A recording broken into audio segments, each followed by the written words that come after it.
You know, as a kid growing up in Western New York, my falls really revolved around two things. I was either playing high school football or I was hunting at every opportunity that I could. Now, my dad introduced all of us to the outdoors at an early age, but back then in the 1980s, there really wasn't a lot of white-tailed deer in that area, so really we cut our teeth chasing squirrels and rabbits in the foothills of the Allegheny Mountains in Boston, New York. Well, you know, after I graduated from high school, I went off to college. And really my studies and playing college football really kept me out of the woods for a number of years. But when I graduated in 1992, I moved to Virginia and I was able to jump back in with both feet. Well, after a number of years, I made the decision to move back home. I mean, that's really where my family was. And when I came back home, this passion just continued to grow. I picked up turkey hunting, I picked up archery hunting, and the next logical step was my brother and I began editing a DVD series called East Coast Whitetails. There was nothing extravagant or nothing crazy, but we were having a good time and we were turning this passion into something much, much bigger. And in the spring of 2018, or 2008 that is, I was able to meet Norm Whiteman, and Norm and I developed a friendship, and that friendship turned into a business, which is Wight Enterprises, the parent company of Rush Outdoors, the World of Rush Outdoors, and Running Store's Great New York Sportsman's Expo.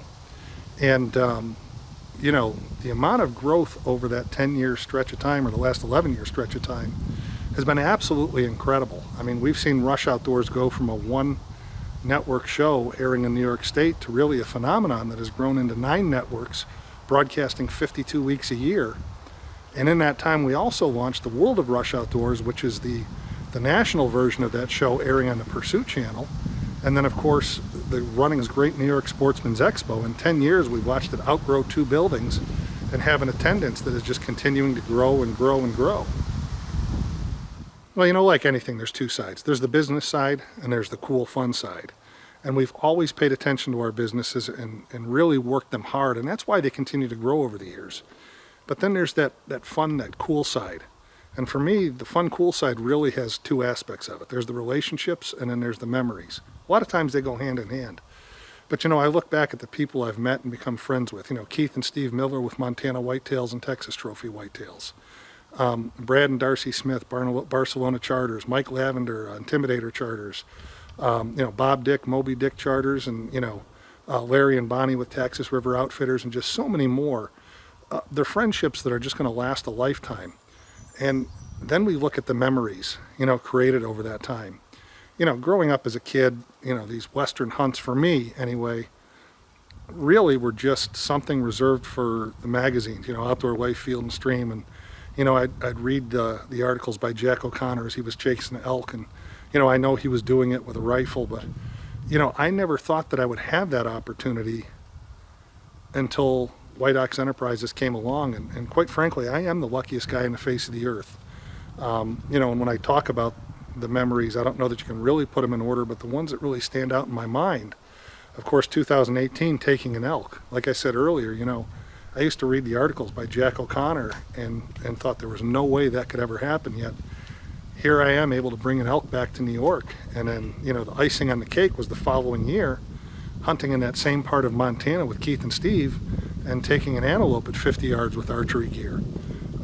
Again, just things that I really, truly never thought would happen to me. You know, other memorable hunts, you know, being able to go to Texas and taking a 33-inch axis buck. I guess I really didn't appreciate what a 33-inch axis buck was until after I'd taken it and Keith explained it to me. I've been able to go to Florida and harvest an alligator. I mean, how cool is that? Actually hunting an animal that can be hunting you, and then of course trips to Canada and taking black bears with Larry and Bonnie at Texas River Outfitters.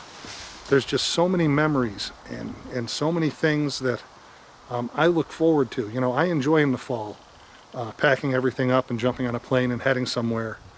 I know it gets old, the airlines get crazy, but they're things that I look forward to, and I am so fortunate to be able to do. But no matter how much I travel, no matter where I go and what I hunt, I always look forward to coming back home. I look forward to coming back to New York State, right here in the Allegheny Mountains, climbing up in a tree stand and chasing whitetails right here in my own backyard. This is home. This is where I get to work the ground. This is where I get to put up the tree stands. This is where I get to do the scouting. and there's no place on earth that I would rather be than back home here chasing whitetails in my backyard. I truly am the luckiest guy on the face of the earth.